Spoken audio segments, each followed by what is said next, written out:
tats and toys. Tats and toys.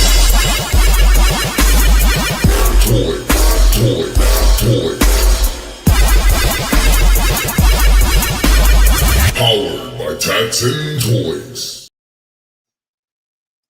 We are back. We are fucking back. With our guest, Megatron. I can never pronounce the second half of your name. How do you pronounce it, my dude? Nobody can fucking figure this out. It's so easy, except this now. But in all fairness, there are only 2 people in the world with my last name. Oh, okay. I'm one of them. Because I made it. Okay. It's Boultanyshen. That is okay. Boultanyshen. I say Boultanyshen. I mean, truthfully, like I said, I made it up. So, I mean, you can kind of say it however the fuck you want to. All right. Word. So I wasn't exactly butchering it. What up, BDG Rin? So I wasn't exactly butchering it up. you know what? You tried. I know I've been talked about on a couple of podcasts and shit, and they're like, I'm not even trying this guy's name. We're not. Nope. Can't even try. I'm gonna fuck this up. I'm not even trying. That's why I just go Megatron. I cannot pronounce the rest. And people are like, I know that guy.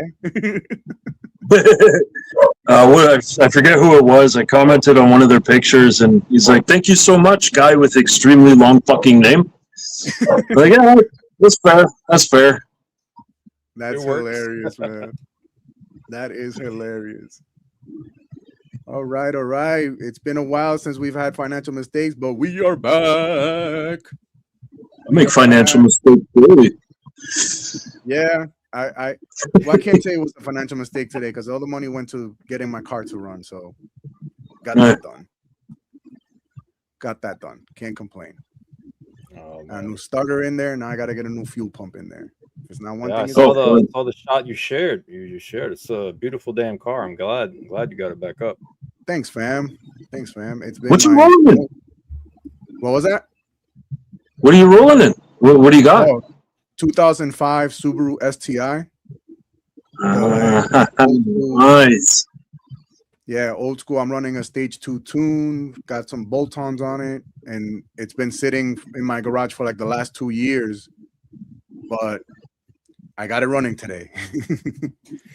She's alive. Yep, she's alive. Fucking love that bitch. Let me see if I got a picture right here. I'm gonna show it off. So because people hear Subaru, they're like, you got a lesbian car? No, it's the cool lesbian car.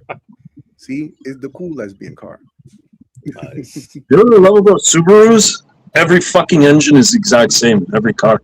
The same exact thing. Whether it's with a turbo. You know how to drop it out of one, you know how to drop it out of all of them. Yep, pretty much. That's what my buddy that was helping me today, he has a Forester XT and it's basically the same exact motor, just in a bigger car. Yep. Oh, nice. Yep. The same exact shit for years. Just not fun changing the spark plugs. No, because they're on the fucking side, dude. Removing the intercooler is a fucking nightmare, and putting it back on is even worse. It took us longer to take the intercooler off and put it back on than it was to fucking take off the starter and put it back on. Yeah. And now I gotta do my my fuel pump and my via AC and my fuel pump housing because the leveler is not reading right. It's still the sending unit. Yeah, the sending unit. Yep, exactly. He knows what your fuel tank should you should have access under the back seat, no? Yeah. I got to take off the back seat and then a metal plate that's blocking from the back seat. Those are a fucking dream, man. Those are a fucking dream. I'm a GM auto tech, so I don't get those favors from the manufacturer. Okay. Yep. Yeah, it's a hassle. What up, Wholesome? What up, AC? What up, BDG Rin? What up, Super K44? You already know it's financial mistakes. We are back. There's my angelic voice. How about you, TG? How you been, brother? Oh, I've been hanging in there. It's definitely been crazy week or so. If you've been paying attention to basically any type of social media, whether it's mine or freaking current events or anything like that. So it's definitely been pretty crazy lately, but still here, still snapping away at photos. So definitely doing good. Starting school tomorrow.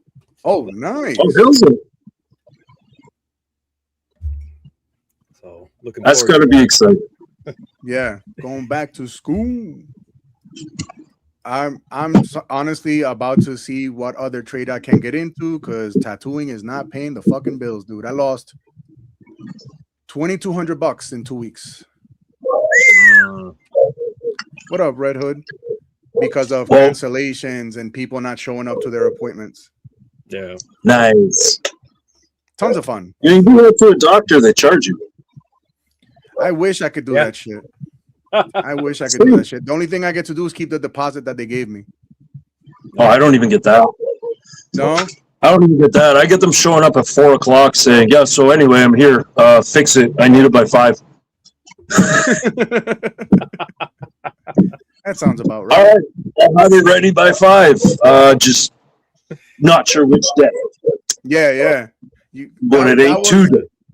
Yep, that one was my biggest fear, dude, was snapping a bolt because you already know once it becomes a fucking nightmare and a 2-hour job or whatever becomes a fucking week project just to get a fucking bolt out. Yeah. That's my specialty. That's my goddamn specialty, and I do not fucking like the fact that is my goddamn specialty. Every rotted out hunk of fucking shit that comes into that dealership goes straight to my bay. My fucking bay. Hey, this thing's got 300,000 plus kilometers on it. Yo, Megatron, this one's for you. Yeah, thanks. Thanks so fucking much. I'm the only bay that has its own torch. I have my own welder because I have no fucking choice because I deal with that bullshit all day, every goddamn day. It's either that or fucking free warranty bullshit. Yep. Oh, yeah. So you working at a dealership? Yeah. Yeah, living life 6 minutes at a time. And that is the truth, BDG. That is the truth. I'm just going to say Rin. I even tell people I'll be back in 0.1 hours. I'll be back in 0.1 hours. What the fuck does that mean? 6 minutes, man. It's 6 fucking minutes. Jesus. Can I increase my deposits? It's already hard enough to get them through the door, and it's only $100. So, you know what I mean? That's why I can't even get too mad because I understand everybody's struggling. So instead of getting mad, I'm just gonna find another gig. Yeah. It's not gonna get any better either, considering freaking the latest update between my apologies, Megatron. Apparently our countries are gonna be in another fucking stupid trade war. So yep. We never left. We never fucking stopped. That is fucking true. That is fucking stopped. I can't wait for the day we all are waiting for to fucking celebrate. I cannot wait for I don't want to say it, but you know what I'm saying. Yeah. I can't wait. That is the day. I haven't drank in like 2 years, and I'm gonna get fucking twisted, bro. You gonna take a shot? The whole fucking world is waiting on them. Yeah. Everybody's just patiently waiting for that day, bro. And then we gotta my do sobriety, the fucking clowns. My sobriety is pretty young, so I don't know if I want to break it over that. But if I'm going to break it, it's going to be over that. Yep. Same. That's basically the same thing with me. If I'm gonna break my sobriety, is to celebrate that day. Willing to bet global temperature will go up that day from absolutely every person on the planet, letting out a collective sigh of relief. Mm-hmm. Yep. Yep. 100%. The Tiddler's dead. Yep. 100%. 100%, man. So yeah, Megatron, tell us a little bit about yourself, so like that the chat can get to know who you are, and besides your amazing shots. Well, I'm a supermodel, obviously. Multi-platinum record selling. No, I'm pretty humble. I'm nothing special. I'm just like I said, auto technician at a dealership. Been doing that. I mean, what, 16 years, give or take, I guess. Live in Canada, as a lot of people know, Winnipeg, Manitoba specifically. Before anyone asks, yes, this is my real name, 100% legal. Got 2 dogs, got a beautiful wife. I live a pretty simple life. That's about it. Nice, nice. And you recently had to redo your Instagram, right? Yep. Yeah. Yep. Yeah, the coat got me. Yep, they got you. The red hot coat got me. That was fun. Although, to be honest, I think I may have said this to you. I know I've said it to a few people, because a lot of people are like, oh man, that sucks. I'm like, no, honestly, it's been one of the biggest blessings I've ever had for social media. Because my Instagram, I had that account for, I don't know, I'd say good 14, 15 years or so. Yeah, we've been following each other there forever.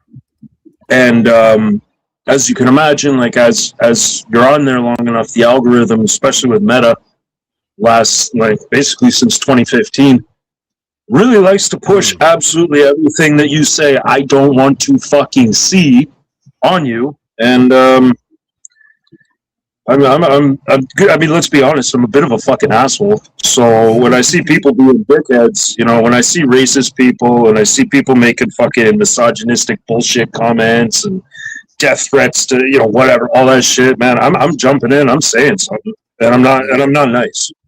Yep. I'm not nice. I don't mince words. Yep. I might have told a few people to swan dive off buildings and shit like that. I don't know. I can't remember details. But eventually, and I guess inevitably, someone or a few someones were affected enough by my comments that they went through, and I just started getting mass reported like a motherfucker. So for like almost a week, every day, I'd get 2 to 3 alerts that you're suspended. Do you want to appeal? Yeah, I'll appeal. Okay, everything goes back to normal. 2 hours later, you're suspended again. Do you want to appeal? And it just kept doing that for days and days and days. And I got to the point I was like, if you're going to fucking boot me, boot me. This is like enough with the foreplay. Stick it in or don't. I'm getting really tired of this shit. Figure out, what do you want to do? You want to kick my ass out? And then eventually they kicked my ass out. It got deleted, and I just started a new one. So I started the new one, and it's pretty fucking empty. But it's quiet. Right. I don't have any of that bullshit showing up in my algorithm. It's so fresh and it's nice. Oh, it is, man. It is, because like my Facebook is 10 times more fucked than my Instagram. I don't even know why I open it. I haven't been able to do anything on Facebook in months. And every time I get, no. I'm at the point I'm like, why do I even have... The only reason I have the account at all is for Messenger. I like talking to people through Messenger, the app itself. I don't give a fuck. I don't give a fuck about Facebook, man. It's such a fucking cesspool of bullshit. It's insane. That's all it is. Yeah. It's insane. I don't bother that much with Facebook anymore. I wonder the same shit. Why do I fucking even keep it? I have no idea. Well, I keep it because some actual in real life friends are there, and that's how I got my buddy to come help me. I was like, anybody want to trade some tattoo work for some mechanic work? What up? Oh, dude. If you brought it up here, I'd do it. Right. So we traded. Because I'm not going down there anytime soon. I ain't going down there anytime soon. Nah, you don't want to. This place sucks. I want to get the fuck out of here. Bro, I don't even know if they'd probably shoot me on sight, man. I don't know what the fuck is going on down there, man, but it's fucked up. Your FBI agent's gonna be like, he really wants to smoke. What the fuck's this guy mean he's coming down here? Yeah, AC. Facebook is basically just the cesspool of right-wing misinformation and nonsense and Trump dick sucking. It fucking sucks. But it is what it is. What can we do? There's the times that we're in. All I could do is like put I'm not interested, but I do it so much and the next day still the same fucking shit by the same people I said Oh, I yeah. wasn't interested in. I swear to fucking Christ. Every time you say I'm not interested in this shit, it's like, okay, Let's double bet. up. Triple that shit up. This is all you get, 24 hours a day. Hey, you know I have a wife, right? Yeah, we know that. Can I see her posts? No. We're gonna show you. I don't know, some fucking idiot running around the street calling people N-words. Like, why? Yep. I've told you a million times I don't want to see this bullshit. Yeah, but you engage and you tell people they're assholes, and we like that because then we get paid. Also, you're banned because you called this guy an asshole. Yeah. Yep, that sounds about right. Sounds about It's funny right. too because I don't want to dwell on this for too long, obviously, but No. my final, I don't know, warning or whatever the fuck it was for Instagram, it actually got, I forget how they worded it, but I got sent to a third party, I don't know what they call it. Anyway, thing is, it was an appeal and they allowed me to write. So I actually got to write what the fuck, what I thought about the whole situation. All that. Oh man, I'm not surprised they deleted me that day because I didn't hold back. I was not kind. I called them out on a lot of shit, man. A lot of shit. Like, you sure you motherfuckers But it was want nice to know? to be able to do that. That's fucking yeah. Like I said, honestly, I'm quite happy with having a small account again. I'm very happy with all I see when I open Instagram now is nothing but fucking toys. Nice. Nothing but fucking toys. Yeah. Toys and bodybuilding shit, because obviously my phone listens to me and it knows that I jump back into that game after 10 years of being a fat, lazy prick, but I'm okay with that. At least it's my interest and not my, shit that I despise. Yep. Yeah, I wish I could cleanse my motherfucking shit, but what I do is I'll end up putting my feed to just friends. So I'll just see whatever my homies post instead of doom scrolling for hours, hating every fucking shit that I see. On the upside, Spider-Man came out in real life and punched a Nazi. So that was amazing. that motherfucker is the world MVP right now. Yeah. It's shit like that. It's shit like that. Like, no offense to you or any of your viewers, but I mean, your country has not got a real great reputation right now. And it's shit like that that makes us all be like, yeah. Yeah, there are some real ones down there. People are holding it down, doing the right thing. Yeah. Good on them. We're trying. That was some good shit. Yeah, we're definitely trying, but trust me, we are fully aware of the shit show we're living in. We're living in it. Now we're about to get 300 million metric tons of mystery meat. It's gonna be great. Oh, fun times. Pretty sure that's just the recycled horse meat from. Yeah, exactly. Recycled horse meat. Capturing. It's gonna be fucking. Does that come with or without screw worms? Because I'm losing track of what everything's going. I'm losing track of all the fucked up shit that's going on with your food. Bro, we're losing track. There's so much shit every day. Screw worms. Yep, I'm at the let's burn this shit the fuck down arc. That's where I'm at. That's what I'm patiently waiting for. Where the Molotov cocktails? Let's go. Yeah. So real quick, are you able? Let me see if this works. Where is this? What up, Dre? How you doing, mi hermano? Window. Hold on, I am trying to get this sorted real quick. Window. Okay, while he does that, I want to touch on something. Yeah, go for it. So I mentioned like I got back into the bodybuilding, and that's pretty fresh. So don't expect me to bust out into some posing and shit for you. Not putting on the bikini. But I'm trying to, I quit the drinking. I'm doing a lot of shit to better my life and all that. I don't know. Maybe that's my mid-age crisis, whatever they call it. I'm right there with you.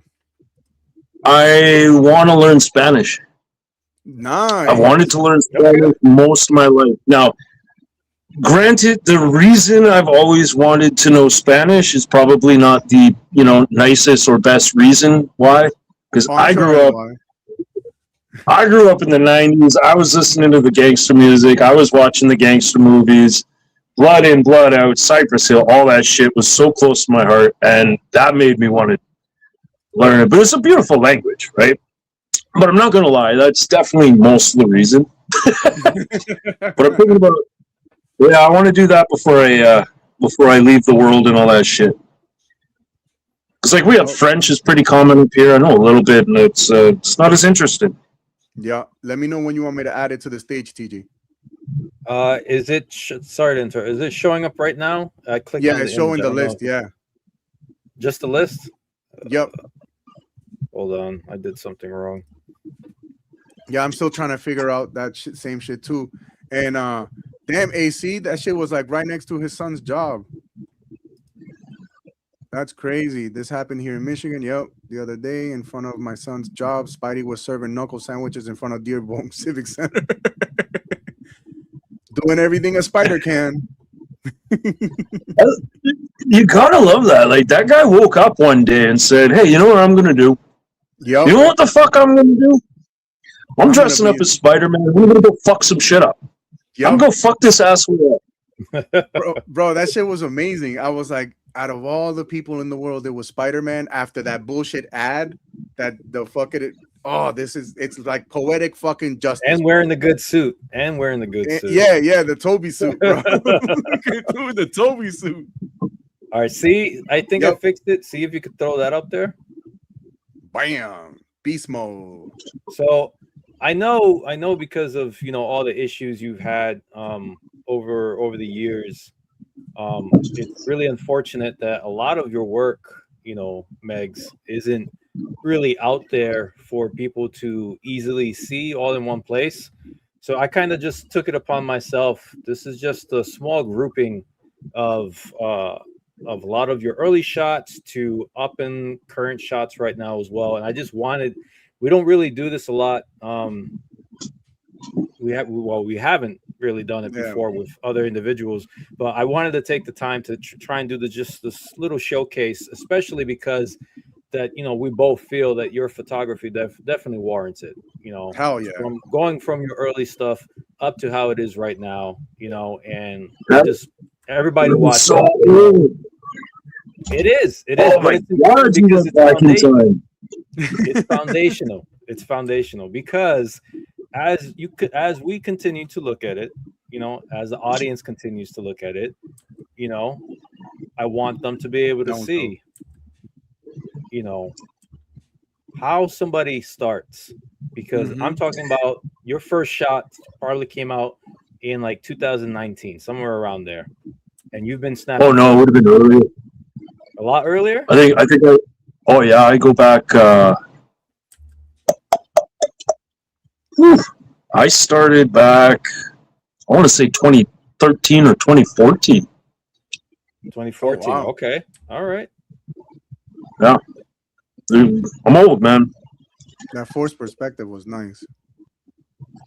Yeah. He's so much depth. He's got a knack for it.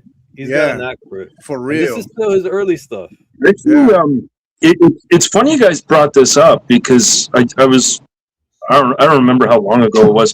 I was talking to somebody about progression and all that shit, and I was trying to coach them along. They were, I don't know, I guess they were feeling shitty about themselves. And I was telling them, like, if you think you suck, you're wrong. First of all, you don't. You're learning. You're brand new to this shit.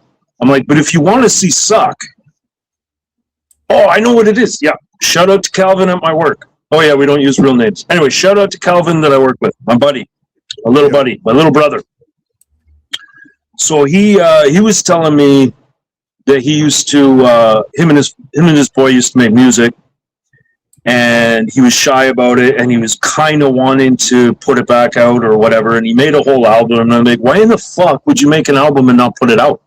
He's like, I'm afraid it'll suck, or I'm afraid of it. I'm like, what the fuck? I'm like, dude, put it out. Put it out in the world.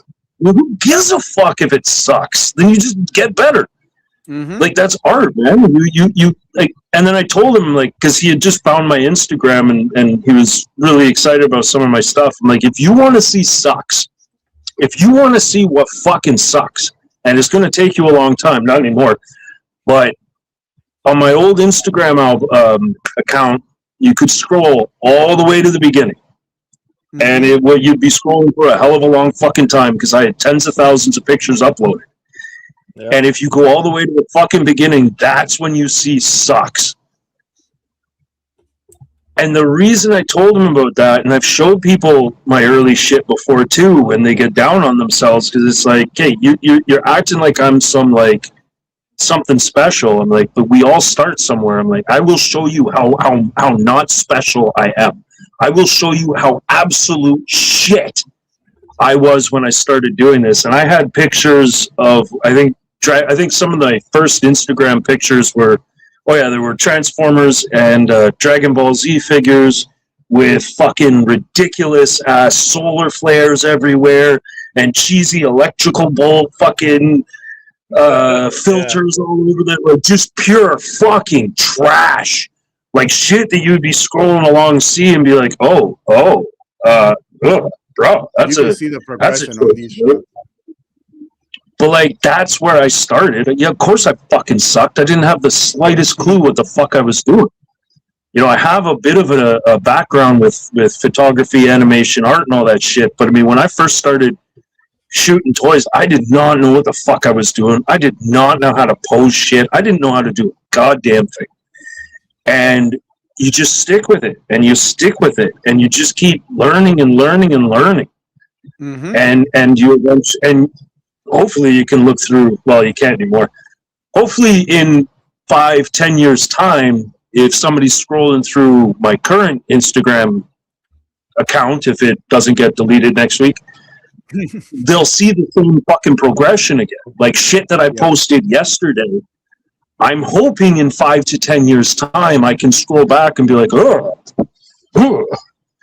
thank God I'm not that bad anymore. And that's what you got to pay attention to. Like right now is irrelevant. Mm-hmm. You know, every 100%. Single time I open it, every time I turn on my camera, every time I turn on these lights, every time I redo this whole fucking photography room, every time I rip the whole fucking room out and rebuild it and set up new lights and get new gear, new lenses, every single fucking time, the whole purpose is so that this shot I take right this minute is better than the one that I took last time. And if it's not, I got to figure out why. And I want to know what I did and why I didn't progress. And then I want to shoot for that next time. And then when I'm scrolling through Instagram, which I don't spend a lot of time scrolling on Instagram, usually what I do is if I hop on Instagram, I'll see if anybody make comments and shit on my shit. I always try to, at the very least, like a comment on one of my pictures as a thank you. I don't have a huge amount of time to be like, oh, thank you so much, and all that kind of bullshit. And I don't like self-promotion, really. So I try not to interact too much, but I at least try to, if you leave me a comment, I at least want to say, thank you, I like that comment, just so you know I noticed it. Right. I totally forgot what the fuck I was just talking about. What was I going on about? Noticing your progression. Oh, yeah. Because if you don't progress, then, like, what's the fucking point of doing it? Yep. That's. Oh, yeah, sorry, now I remember my thing. Yeah. 10 seconds, sorry. So what I was trying to say when I started rambling nonsensically is when I'm scrolling through Instagram at all and I'm looking at everybody else's pictures, I'm looking, first and foremost, I want to give people validation or say, you know, whatever, but I'm also watching for little things that people do, because everyone is going through their own progression and skills. So this guy might have come up with this really cool angle. This guy might have done this really neat lighting trick, what the fuck ever, or some pose that I didn't know was physically possible with a certain figure or whatever. And those are the little things that I look at and try and break down in my head. Like, that's cool. I love what he did there. And I want to go somewhere along those lines, not steal the idea or whatever, but that's a really cool way of telling a story, and I want to try and incorporate that, something to do with that. That's really the only reason I scroll through Instagram at all. That's what I was trying to get. Sorry, I go all over the place. Yeah, we all try to learn from each other. It's not necessarily like you're swagger jack and you're just trying to retell that story in your own way, the way you would see it. And dude, this is some amazing fucking progression, bro. Like, it's crazy. Like, your lighting game is always so fucking on point. Not always. The Fortnite vote, right? Not always. Yeah, it was. Yeah, I got one. I got two of those fucking things. I got one. I want to paint. Never got to paint. Look at this. This is one of my top 5 from you. God damn, that looks crazy, bro. Can you guess what toy that is in the background, Tats? No, that's what I was just going to ask. Do you want to see it? Hold on. Show him. That is crazy. What? Holy It's shit. a hunk of shit I got for $5. It doesn't even have a fucking window. Yeah. Bro, you made that shit look like $1 million fucking bucks. God damn, bro. I just put some, it has a handle for God knows what fucking reason on the back of it, so I just ran some mechanics wire off the handle, and my basement is not finished, so I have rafters and shit all over the place, pipes, wires, everything. And I just hung it from there. Just all you gotta do is angle it. Yeah. Bro, you fucking killed that one. I just holy shit. Put a full-on light bulb right behind it to look like the sun coming over the horizon. That's an actual naked bulb? That's awesome. That's insane. Yeah. And then just by lowering the f-stop to diffuse it, basically, so that it blurs out and just becomes a big, bright fucking halo of shit, right? Mm-hmm. Yeah. There's that plane costs $5. I gotta use. It's like broken, missing half its part, but it works. Yeah. You wouldn't be able to The tell.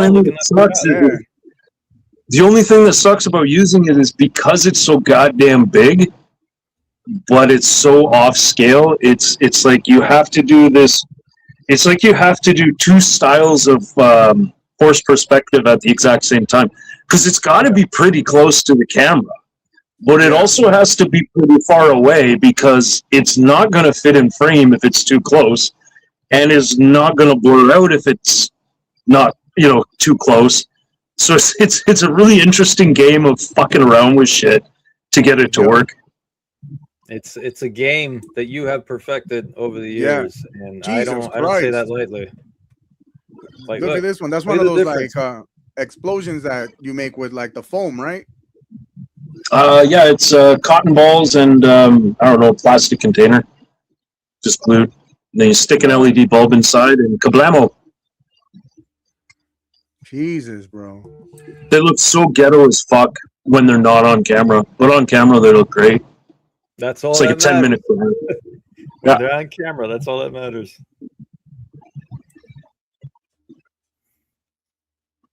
Oh yeah, that's when I first started playing with making comics or whatever, or trying to. Yeah, you did good with that one. You did good.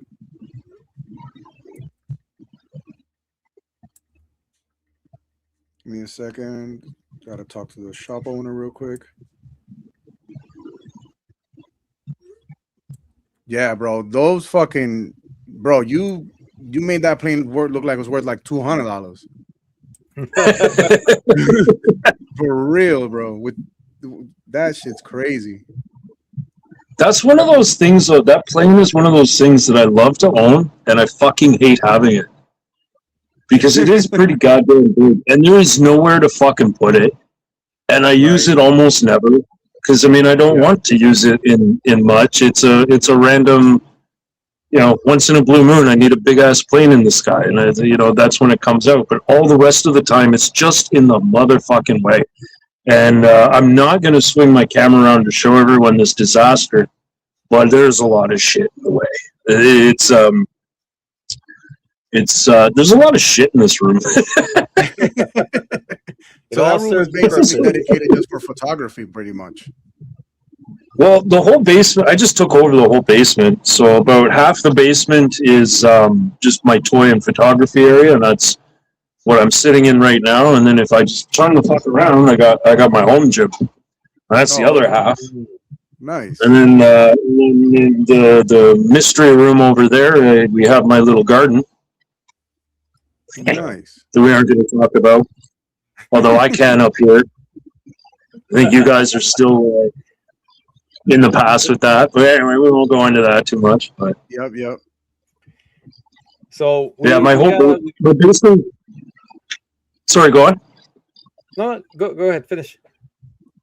Oh, bro, I don't know what the fuck I'm saying. I just babble. I don't know what the fuck I was saying.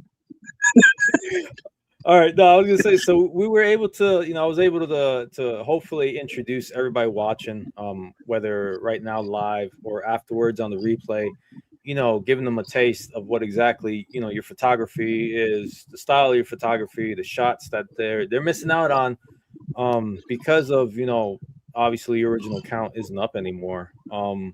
Yeah, going. For me, looking at it, and hopefully anybody else that looks at it, I like to think your work is pretty recognizable. It does feel less like toy photography when I look at your stuff, and more like basically frozen frames from a movie. Yeah. And I know early on, that is what I do. Yeah, because that's exactly what it comes off as. So you're super cinematic. You're nailing it there. And I know you've commented before in the past that when you first were starting and trying to really push more into the toy photography, that you were basically trying to replicate what everyone else was doing at the time, more or less. And it wasn't until that you yourself started leaning more into horror lighting and stuff like that, specifically from Nightmare on Elm Street, Army of Darkness, that you basically were able to find your groove and push on from there. But what I want to know is basically how long did it take for you to if it did at all, or maybe it didn't. How long did it take for you to stop worrying about, chasing likes and just start shooting just purely for yourself, just shooting just for you and just basically saying, fuck you to the algorithm? It actually happened relatively quick. Because like most people, when I first joined ACBA and got into this, like a lot of people, it was, how come nobody likes it? How can I get more likes? Oh, look, I got 12 likes on this. I'm moving up, blah, blah, blah, blah, blah. And it was when, I can't pinpoint, full disclosure, I am fucking dumb as shit when it comes to times and time frames, so I couldn't even throw out a guess of how long ago. But I think you should. Yeah, you showed the picture I did, the Army of Darkness shot, and it was around that time. It was around that time that I think I kind of started coming into my own.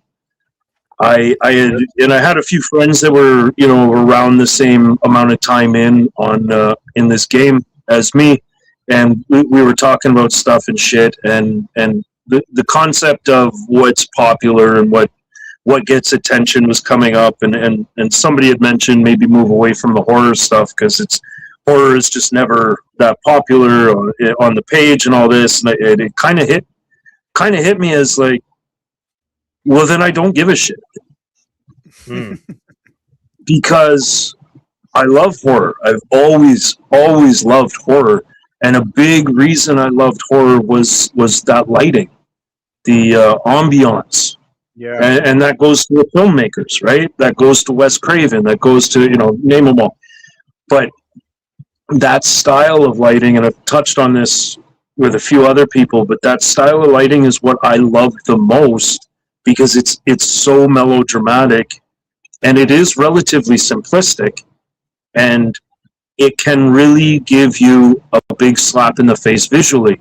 And if most people don't want to see that because Spider-Man's popular at the time or what the fuck else. I just didn't care. I realized I just didn't give a shit, and that's when I let go of all of that. And it was quite some time ago. And once I let go of that, it was such a freeing experience because I no longer gave a rat's ass who liked what or if anybody liked it at all. It was 100% about what I wanted to do and how I was doing it. And I was still pretty young, like not, physically, but in the game, I was still learning quite a bit. So I leaned into learning how to do what I wanted to see. And that's what I focused on. And the posts that I made during that time, it was mostly just... So when I was younger, I drew a lot. I drew on everything all the time. And I remember an art teacher taught me the best way to look at your own drawings and see them outside of your own head is to hold the drawing up to a mirror. It flips the image. Yep. So I am going somewhere with this, don't worry. So let's say you're sitting there drawing, I did comics a lot. So let's say I spend 12, 15 hours drawing this comic page. And I think it's the greatest work I ever did at the time. And I'm so proud of it. And the idea is you then take that page and you hold it up to a mirror. And when you see the reverse image, it fucks your head up. It switches your whole perspective. You're no longer seeing what you just spent hours working on. You're seeing it as a third person. Yep. And you will see all the fucking flaws that you were not able to see 2 seconds ago. That's kind of the only real reason I was posting at that time. Because I would sit down and I would set up my lights and I'd pose and I'd do all the pictures and I'd go through my pictures and I'd find the ones that I like, and I'd be so proud of it. And I was like, oh, I love this. I might actually know what I'm doing. And then I would post it. And the main reason I was posting it was so that somebody could say, bruh, dude's foot ain't on the ground. Shout out to Boog. But like, it was that kind of thing. It was that kind of stuff. And I stopped taking that as a slight. I stopped taking it as, oh, come on, can't you focus? That was the only reason I wanted feedback at the time. So there was actually a good, long period of time where I did not want people to say, this is good. I wanted people to say, this part sucks. Why? Yeah. Where is that light coming from? Why did you do it this way? Why did you that doesn't make any sense. That's what I was looking for, because I wanted to see the little flaws that I wasn't catching. And then every time somebody did that, I hit myself over the head with that over and over every time I went to the table again. Yeah. And then during that time, I amassed so many more props, dials, all this other, this is what we do. We hoard shit. Yep. And then my setup started getting bigger and bigger with more and more props and shit like that. And then I caught somebody mentioning that, oh yeah, you're just throwing every prop you own at it. And I was like, oh, fuck, you're right. That is exactly what the fuck I'm doing. And then I would scale back. And I would start looking at the set like a movie set and does this even make sense? Why is there a newspaper sitting on top of this guy's TV in an apartment building? Does that make sense? Okay, well, he's a bit of a fucking bum. So yeah, it does make sense. But a steak on the floor does not. It doesn't matter how filthy. And I started looking at things like that more and more and more, to the point where the set became the most important part of the picture to me. The posing and the lighting had, I don't want to sound like I'm all egotistical, but the posing and the lighting at that point in time had become more second nature to me, and it was not, I didn't have to put a lot of effort into it. So I started diving and pushing more and more effort into set design, and camera angles, and that's what I've been doing the whole time. I go through these cycles, and whenever I feel stale about it, or if I feel like, if at any point in time I feel confident and happy with something I'm doing, I need to find a way to destroy that confidence. I need to find a way to break my own ego to pieces, because I don't want to coast when it comes to this shit. This is one of those things that I absolutely love doing. I have a huge amount of passion for. I do not delude myself in any way, shape, or form that this is going to become my, I'm going to make a living or even make $2 off it ever. I don't. That is not an end game I'm even interested in. I'm interested in being the best toy photographer that I can push myself to be. And I don't know how far that's going to take me, and I don't know how long, but that's where my focus is. And that's why, and now I'm going to start babbling off into other directions, but that's actually why I started the Chronicles of the 5-2, which some people may or may not be aware of, but that's an ongoing storyline I did, I think, almost 3 years now. Yeah. Volume 1 was an absolute fucking disaster. It was all over the place. I was posting episodes of it with everything else. There was no consistency. There was basically no plot. I was making shit up as I went. It made very little. As a writer's standpoint, it was absolute fucking slop. But it was also the first time I had really tried to do an ongoing storyline in this manner. I've written stuff before, but I've never actually tried to do that with toy photography. And I went almost a year or maybe more telling what I call volume 1 of that storyline. And I expected absolutely nobody to notice what the fuck I was doing, but quite a few people did notice what I was doing. And way too many people said they liked it. And that kind of bothered me because I knew it was crap. But it also kind of told me that I'm doing something that could be better. So I stopped for a bit, took a break, and then I started volume 2. And of course, if anyone's new to my account, you're not going to see any of that shit because it all got deleted. Yeah. But volume 2, I went in with a plan. I actually sketched out a bit of a plot. I abandoned a lot of the dumb fuck ideas from volume 1 that I came up with that made no fucking sense.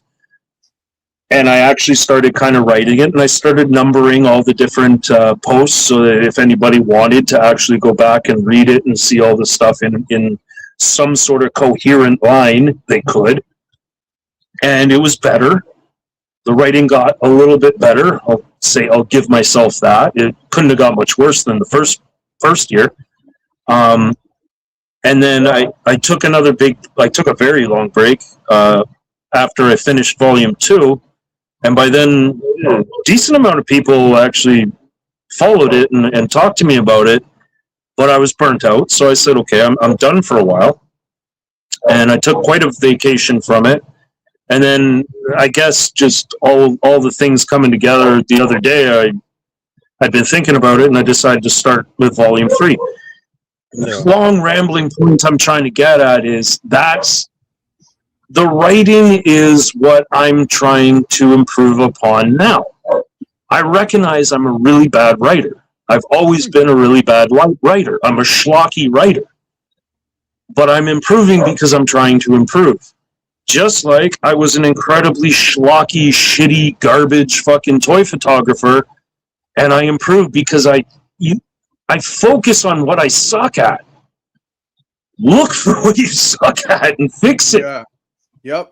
Instead of, doing this all day long gets you absolutely nowhere in life. My wife will tell me that I'm way too hard on myself, and I probably am, but that's just how I push myself to get better at something. Because if I give myself credit, then I stop giving a shit about it. Oh, I'm really good at this. Okay, I'm sorry to cut you off. That's something that resonated with me right now like a motherfucker, dude. Because my wife says the same thing, and it's like, if I'm not my own worst critic, I need to be my own worst critic so I could be better than I was yesterday. You know what I mean? Yep.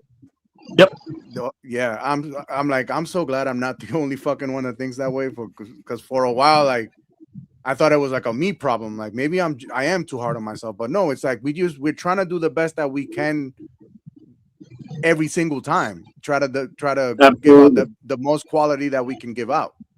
Yeah. And even though, like, I appreciate if anybody that wants to follow and like my shit, like, I appreciate it, but I don't need it. I don't need the validation, and I really don't seek it. I'm really just seeking to better myself at this. Mhm. And it's because it's something I really enjoy and I want to be better at it. Not so that I can say, hey, everybody, look at me, I'm so good. And it's certainly not so anyone else can say, hey, everybody, look at me, so good. I'm not looking for that. I don't expect it in any way, shape, or form.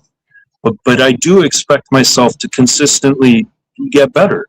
It's no different. Like art to me is no different than the gym. And maybe that's why I take to both of them so strongly. But to progress in the gym, I mean, you have to progress. Yeah. Like you start bench pressing. Let's say you get to 225, which used to be something that people would be proud of, and now apparently 315 is new too. Whatever. Point is, like, you get to a certain point, and then you brag about it, and you just stick with that. You do your 3 sets of 10, 3 sets of 10, 12, whatever the fuck. You'll never progress. You'll never get better. Mhm. That's not bodybuilding. That's not improving yourself. That's not doing anything. You're just going through the motions. Yeah. You don't give a shit about it. You don't give a shit about yourself. Yeah. And it's not much different with art. Every single day I go to my gym, which is right behind me, which I love. I just love pointing that out. I turn around, I'm in my gym. But every time I go to the gym, I expect to add 5 pounds to the bar or some amount of reps to whatever exercise. And if I don't, even if it's then one I extra failed. one. Exactly. If I don't, then I failed somewhere, either in my nutrition, I didn't sleep well, I failed somewhere and I need to figure out where, and then I need to work on that to improve that so I can get past that hump. And like I said, I've told so many people when it comes to lifting weights, and I used to power lift as well, so the most important plate in the gym is the 2.5 pound plate, the little tiny washer. Yep. That everybody laughs at. It's the most important fucking plate you can own. I own 15 45-pound plates. Whoop-de-fucking-do. They're all useless without those 2.5 pound plates, because it's the 2.5 pound plates that add up to the next 45. And then those 2.5s add up to the next 45 after, and it keeps going and going, and that's called progression.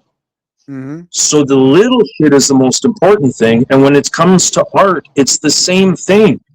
If your sketching and your shading isn't quite right, then you focus on getting your shading right. You read.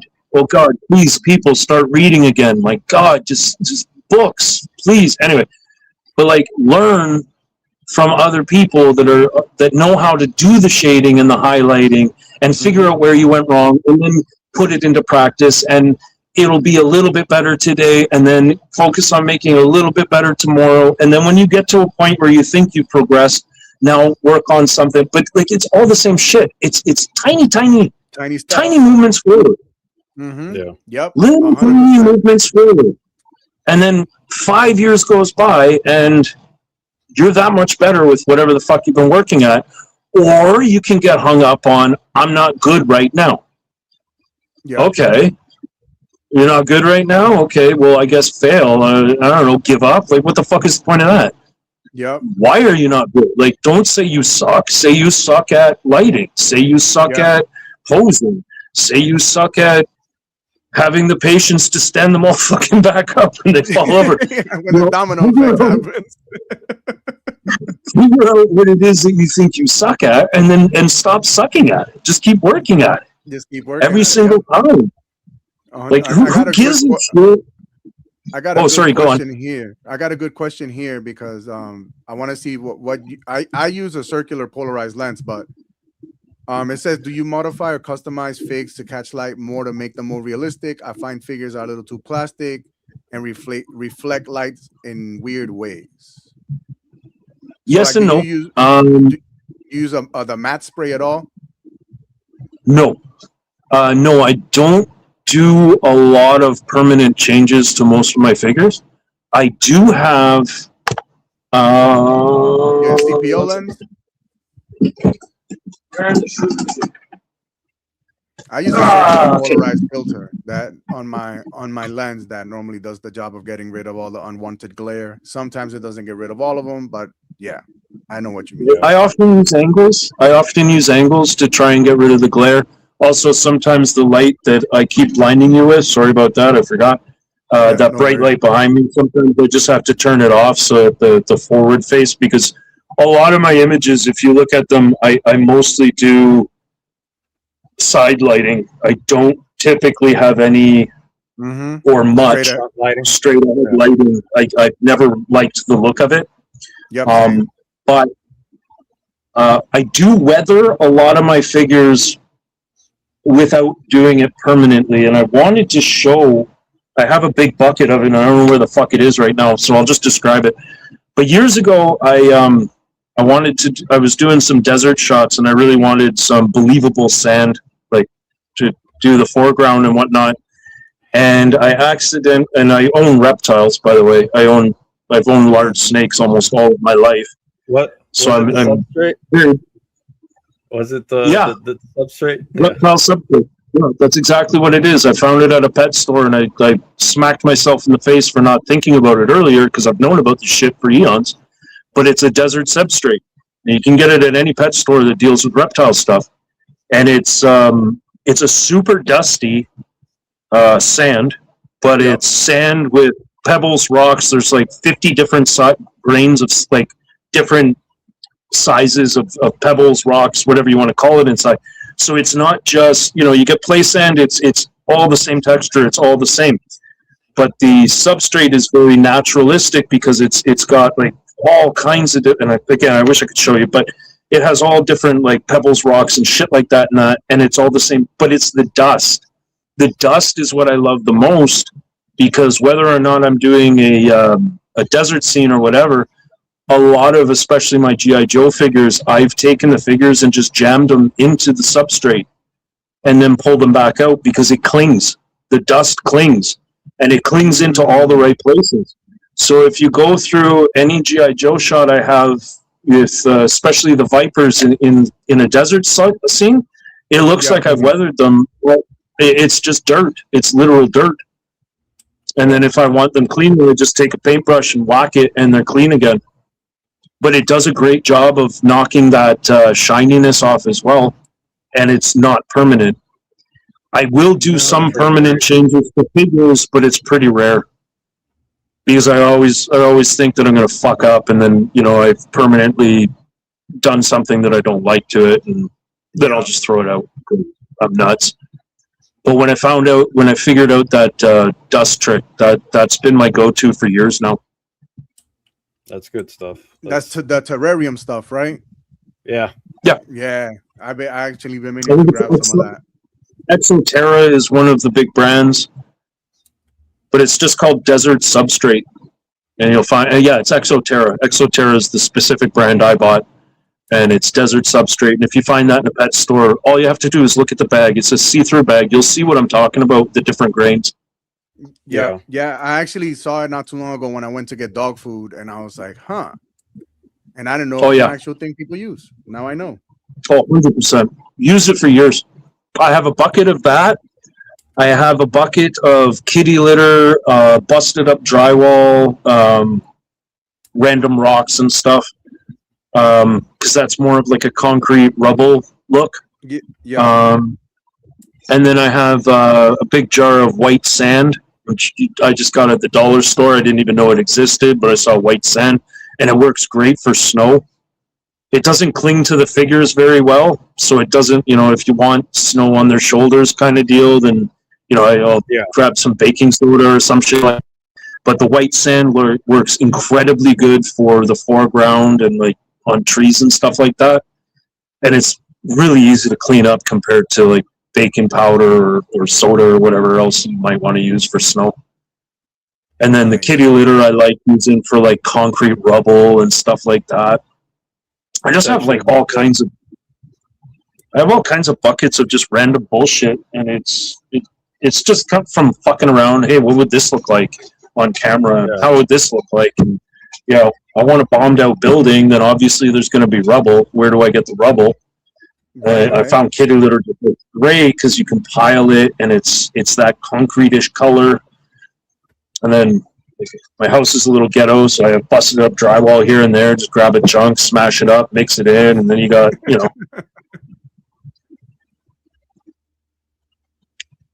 But those are just Do you have things that I've any- figured out over the years. Do you have any permanent changes that you've done and you're really proud of? Probably. Can I remember any of them right now? No. Give me a sec. I'm trying to think. I know I do. I just can't think of what right now. I do, in my defense, own a hell of a lot of this shit. So I do have trouble keeping track of what it all is. Oh, yeah. My dinosaurs. Actually, give me a sec. Yep. Dude, this is the first time I learned about that substrate shit. My mind is blown right now. It's a good little tip. I actually had that in one of the questions I had here for him. He brought it up. Oh, no shit. So, permanently painted, yeah. So, for a little while when I was taking a break from G.I. Joe stuff, I got into shooting dinosaurs, and I didn't have too many at the time. And like everything that I do, as soon as I start doing anything, I buy up way too much of it. And I got a bunch of right. I got three stegosaurs because you can't have just one. That doesn't make sense. And then they all looked exactly the same. They're the Jurassic Park Hammond collection or whatever. So I did. I have 3 different Hammond collection stegosaurs, and I painted them all, top to bottom. So like this one I like. Oh, nice. Hold on a second. It's all right. It just makes you look holy. Yeah, I'm not getting into that. Oh, here we go. I don't think anybody wants my opinions on that. Okay. But yeah, so this is one of them. This is one of my favorites, and that light sucks. Hold on. God damn it, I suck at this. But like I did all the spikes, whatever you want to call it. It gave this one like a blue purple theme. And the other 2 I have, they're all different like that and shit. So I was pretty proud about that. You can go back in my Instagram and see those. Oh, wait, no, you can't. Sorry, my bad. They are on Facebook. They still exist on Facebook. At least. That is true. Yeah, that is true. And I will obviously shoot them again anyway. So, but yes, probably my dinosaurs are my most permanently changed figures that I'm most proud of. Would Hope you that answered at that. all? Would you consider? I mean, because I don't know how difficult it would be, like if you still have the original shots, laying around and all that stuff. Basically, resharing at least, if not all your old stuff on your new Instagram, at least maybe a lot of the like greatest hits or ones that you're especially proud of. Because again, I do believe that you have so many good shots, that you've done in the past that they deserve to be seen by as many people as possible. Yeah. I mean, I do have them all. Like, they're not gone, right? So I've never trusted Meta as a storage solution. So I do have them. Most of them are on my camera. They're on my phone. So I do have them. Would I ever repost them? I don't know. It feels like going backwards to me. Mm-hmm. Yeah. So I appreciate what you're saying. I don't know. I wouldn't say yes or no to that. I lean towards probably not. Maybe at some point, if it's relevant to something, I might. But I'm really looking at this whole new account thing as kind of like a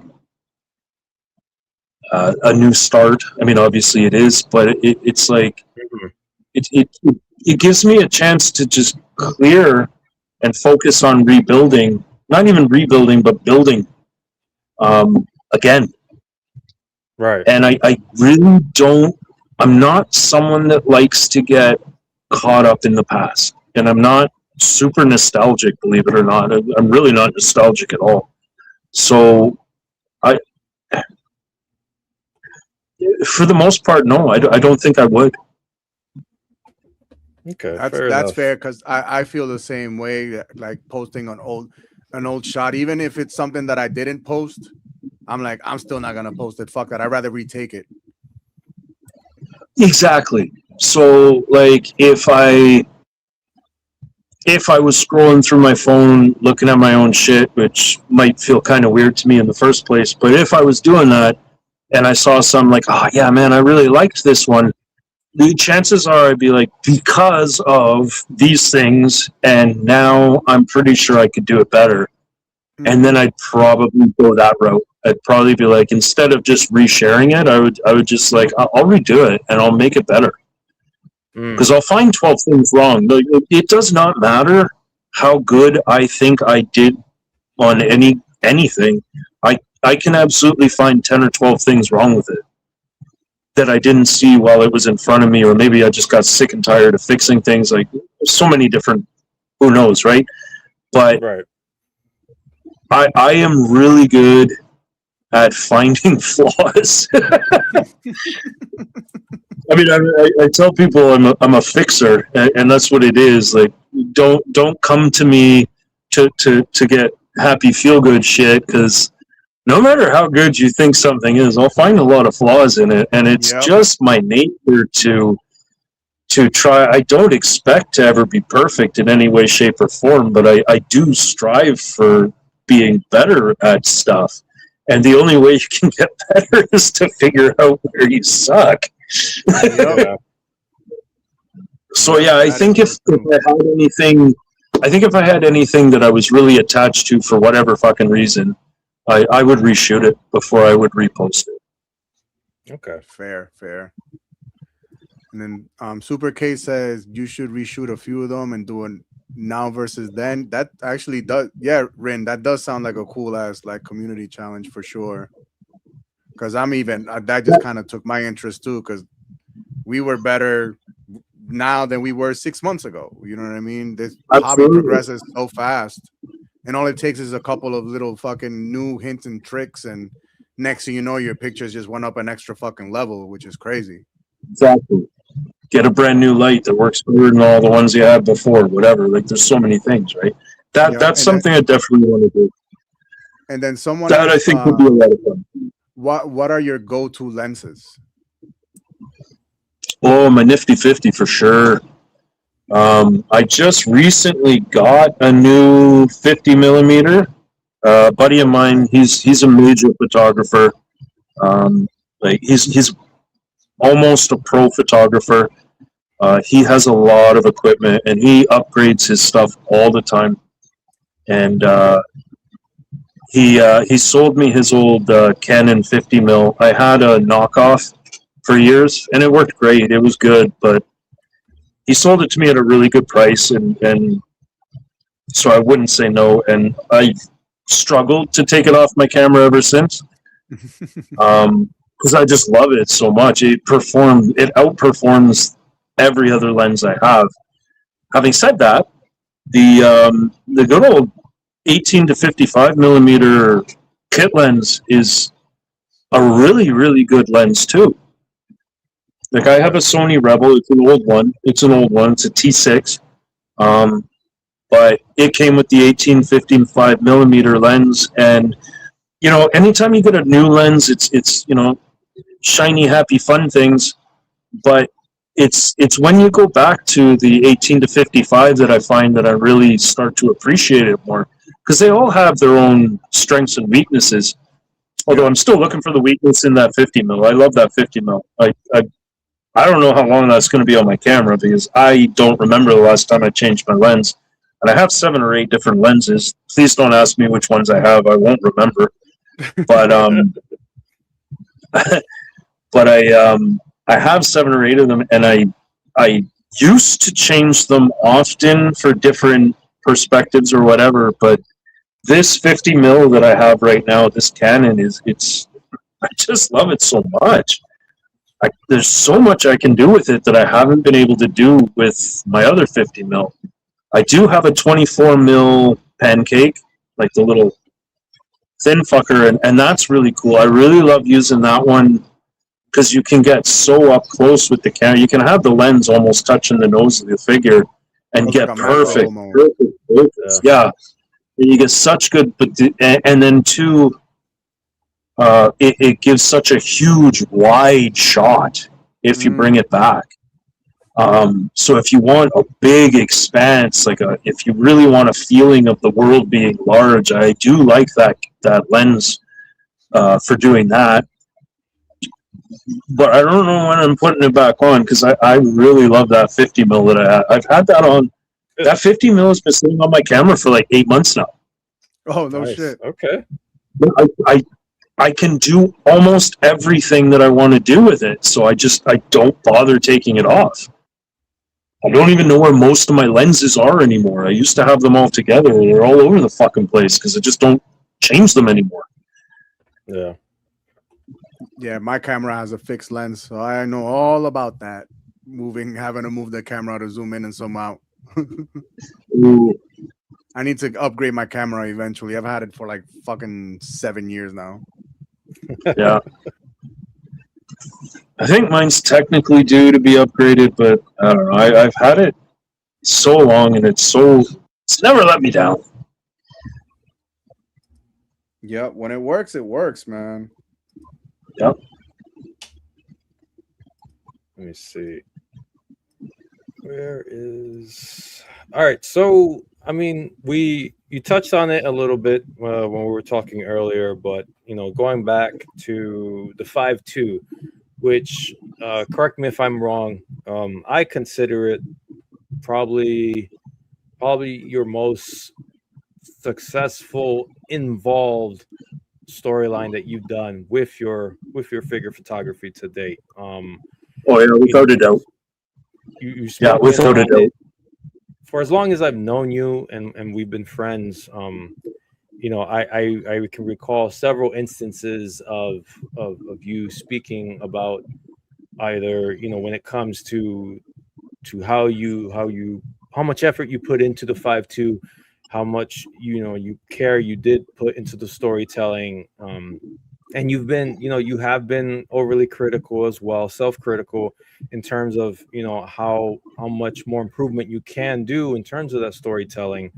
And I mean, I'm not sure if you're aware or not, but it's insanely popular over on the His Tank forums as well. I mean, your stuff gets shared there. When it comes to G.I. Joe, like your stuff is like always getting shared there. I don't know if you were aware of that or not. No idea. I don't do much forum stuff, so I mean, awesome. Thank you. It's insanely popular. Like people love it. They love what you've done, because basically what you did is, you took the faceless, anonymous Cobra infantry from the G.I. Joe line, and you completely humanized them. You gave them a face.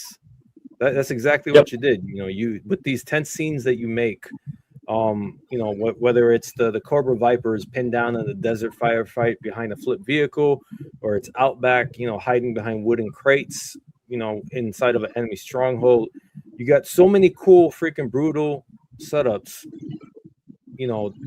These high stakes narrative shots that you put so much work into, and I think it was really cool, because one of my questions was, I was going to ask you, and you already answered it, whether, you work on the story beforehand, or if it's something that just comes to mind as you're putting everything together through the lens.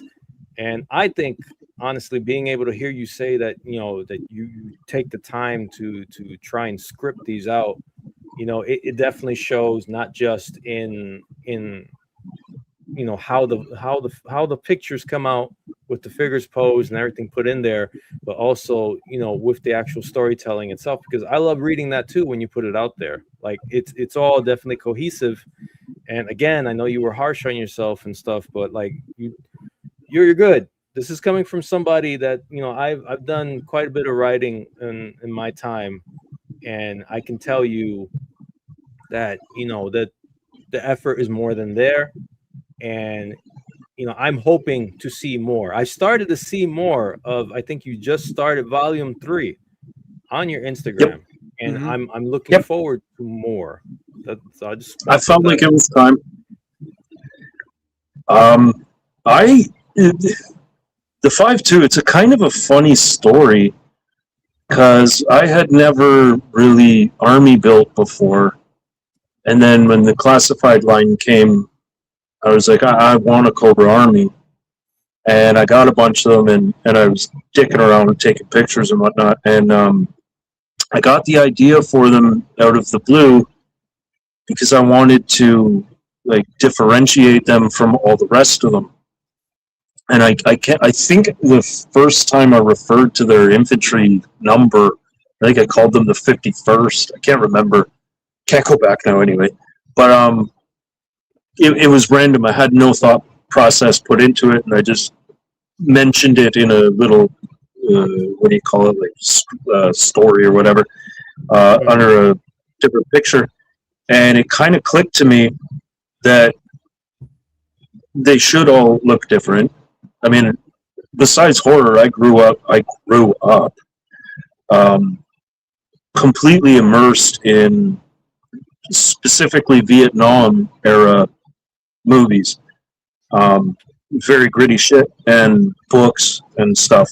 And so I wanted to give them each personalities in their action figures. So, I mean, how much personality can you give them? They don't have faces, like you said. How much personality can you give them?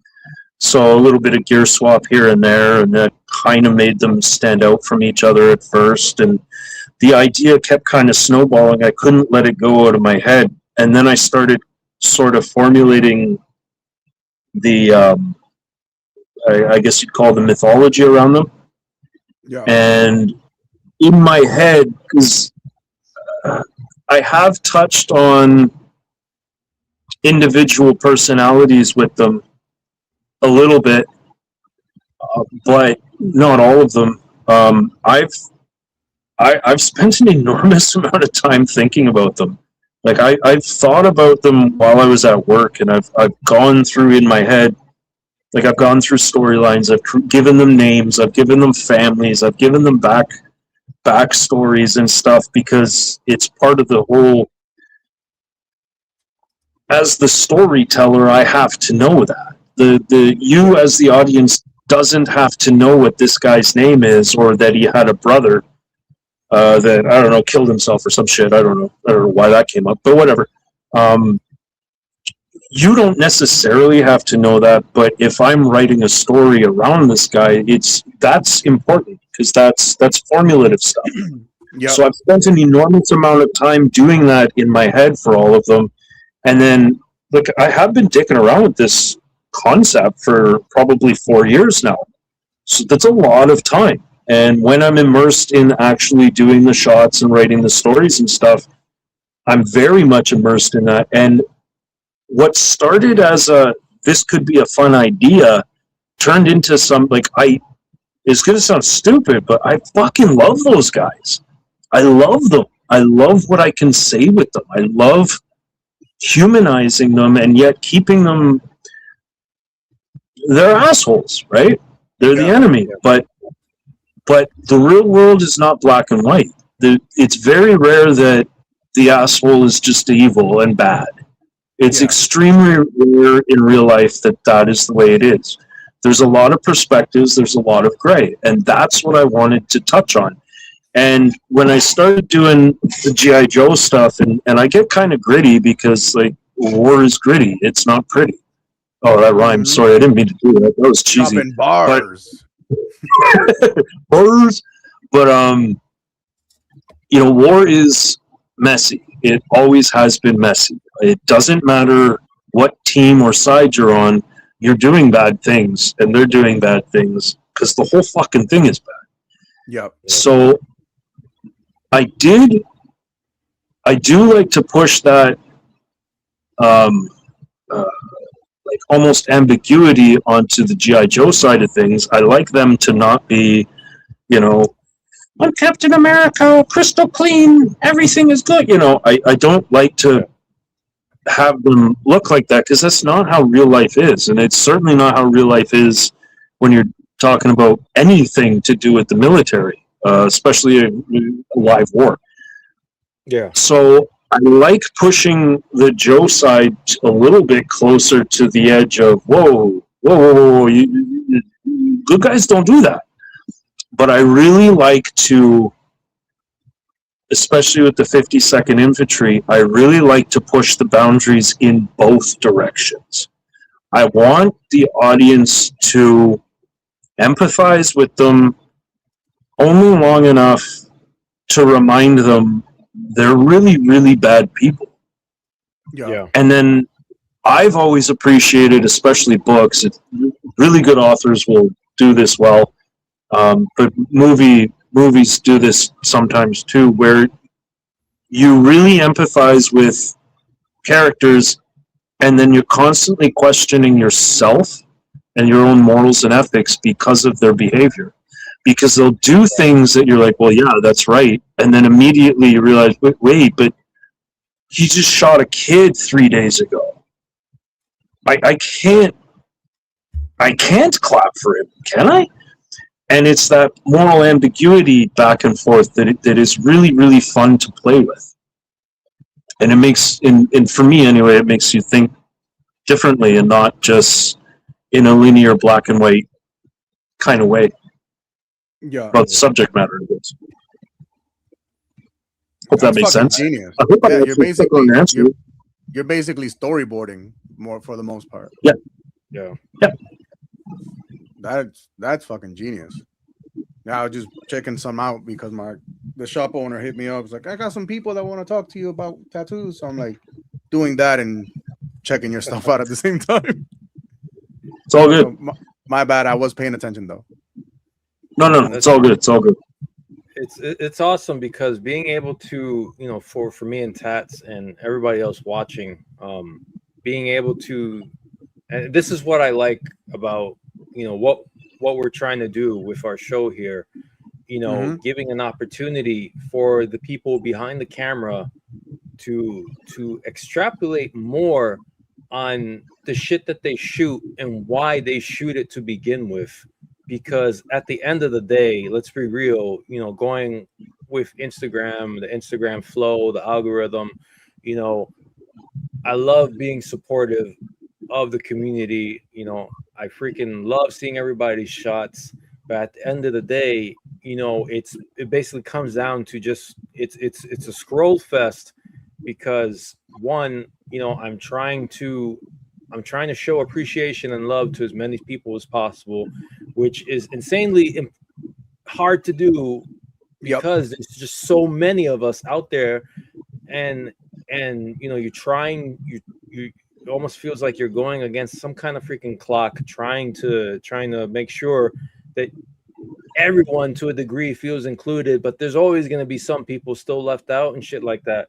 So being able to carve out some time and be able to just like, pick at people's brains and just like kind of get to know more, because like everything that you're saying, man, like it's fucking it's amazing, and it goes beyond just shooting fucking plastic. Because like I said at the start, and like what Rin was saying in the comments, like you've gone ahead and you've given story, you've given voices to things that were voiceless to begin with, that may have felt ambiguous, but you put in effort and light into this shit, and it fucking shows. Absolutely, it's fucking amazing to fucking see, which is why also too, real quick, that like the people that were fucking getting on your case, because I know there was a period where you took a break from doing 5.2 stuff, doing G.I. Joe stuff, and doing other shots.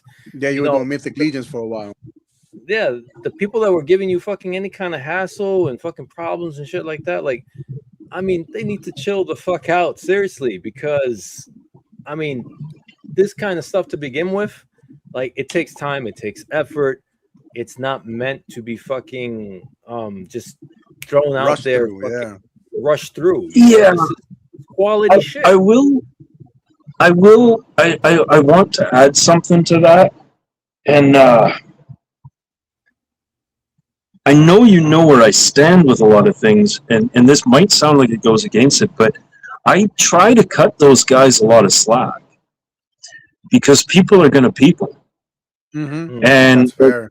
I've had a few people that were just ignorant as fuck. Like, I didn't come here to see this. I came here to see that. I'm like, then get the fuck out. I don't give a shit what Yeah. you want to see.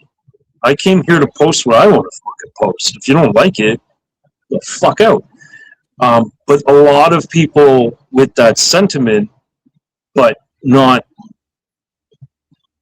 I guess said properly. It's really just, I mean, it's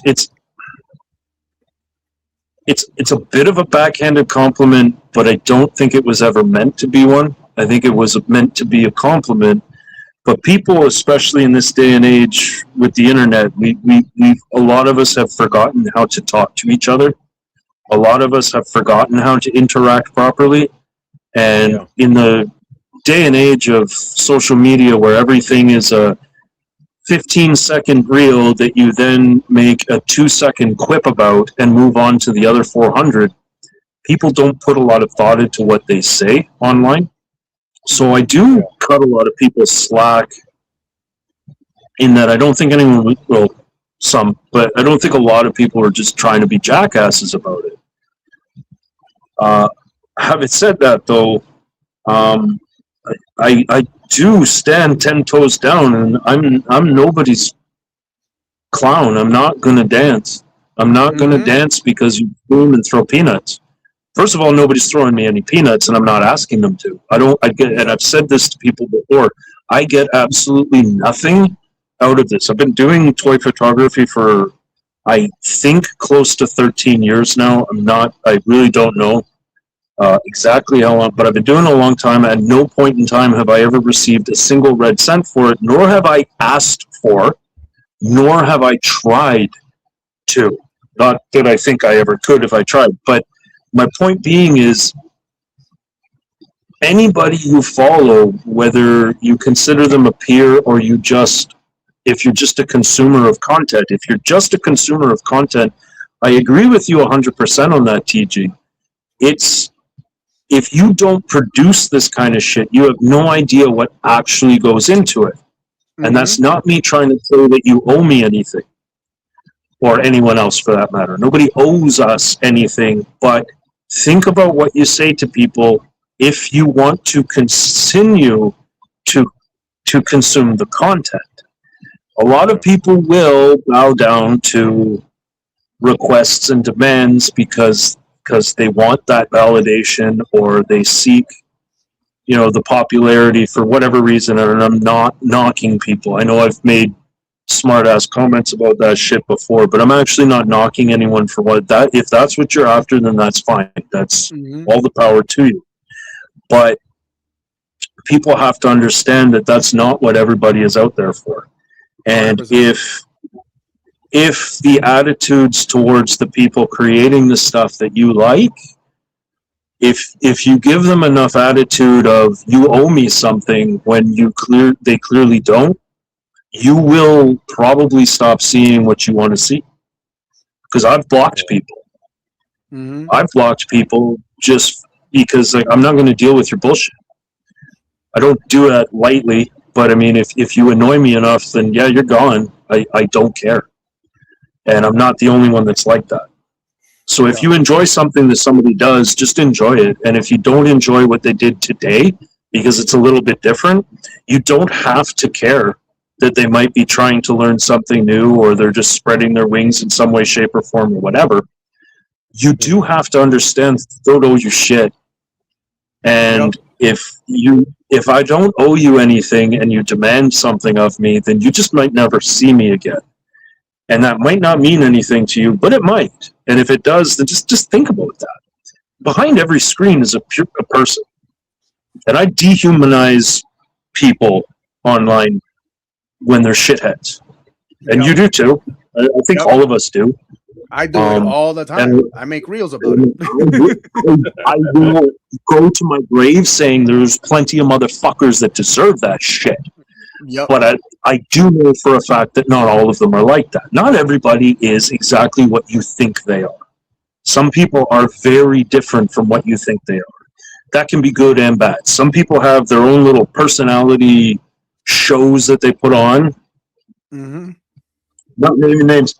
where they create these characters because they know they're profitable and they want, and it's the grift and whatever. And that's fine if that's how you've decided to live your life, whatever.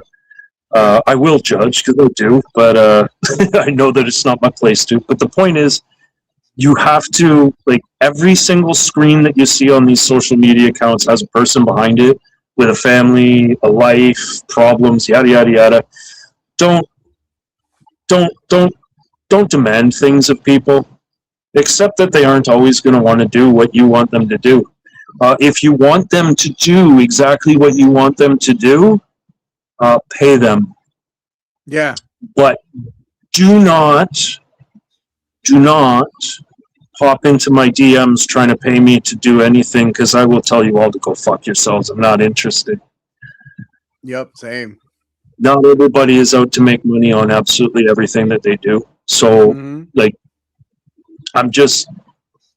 people need to start realizing that people are behind the screens and start treating each other like actual people again. It's kind of 100%. I'm sounding like an old man now, like, back in my day, respect, blah, blah. But the reality of it is, in the last probably 10 years, it's gotten exponentially worse online, and there's an entire generation that's horribly, horribly damaged because of it. And I mean, maybe that's the progression of humanity, and that sucks, but it is what it is. But when it comes to this kind of shit, and I'll stop rambling in a sec, but when it comes to stuff like this, like, making demands of people that are doing shit for free already is just think about that, man. Just stop for 2 seconds and think. It's not even about feelings. It's just about, like, what? Why would you do that? Yeah. Anyway, so I will move on from that now. Sorry.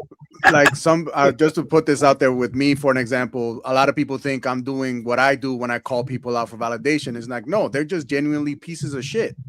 Yeah. And someone has to say something. That is it. End of fucking story. There's no batteries put on my back. I don't care about what other people have to say. If you're acting like a fucking douche, I'm gonna call you out because you shouldn't be in this fucking community. Period. End of story. Exactly. Done and done. Yeah. And I know, especially a lot of the people that you deal with, I don't even understand why they're involved in the first fucking place. Yeah, because it's now.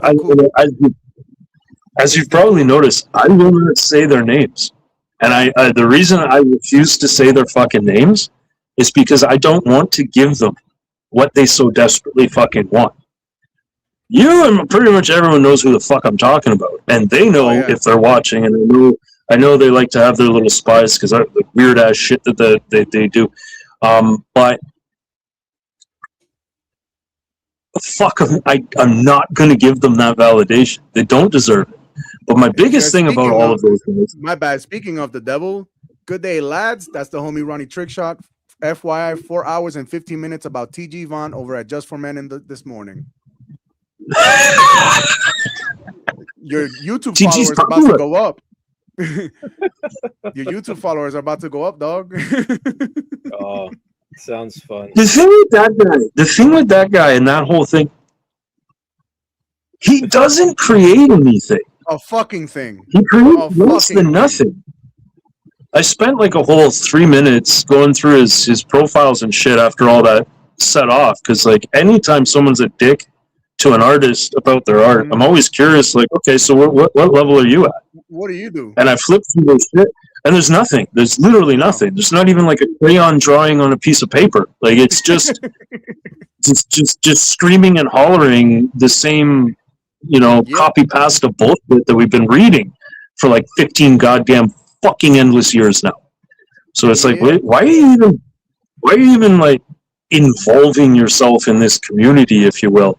You don't participate. You're just bitching and moaning about it because you don't like it. Like, fuck off. Yeah, take your own pictures, bitch. Exactly. Or shut the fuck up. Anybody can say, I don't like this art because it's not the kind of art I like. That's valid and legit. But tear it apart like it's done wrong or something, and you can't draw a stick man, shut the fuck up. You don't know what you're talking about. And that's that. I'm an automotive tech. I'm a mechanic. I'm not going to go into a surgeon and tell him he did a bad job sewing up. Clearly, I don't know what the fuck they do, but you know what I mean. It's not my lane. I don't know shit about what they fucking do. I might say I don't like how you took that guy's heart out, but I'm not going to say you didn't take his heart out properly. I don't fucking know. Just like I'm not going to ask you to fucking take out a goddamn fuel injector if you are a surgeon, and I don't expect you to tell me shit if you are. You know what I mean? It's like you don't know what you're fucking talking about. Stop fucking talking. How you doing, Frankie?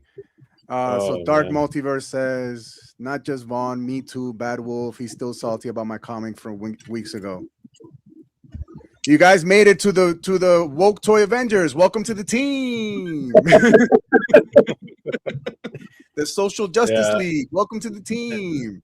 That's like honestly, like, because I don't even want to.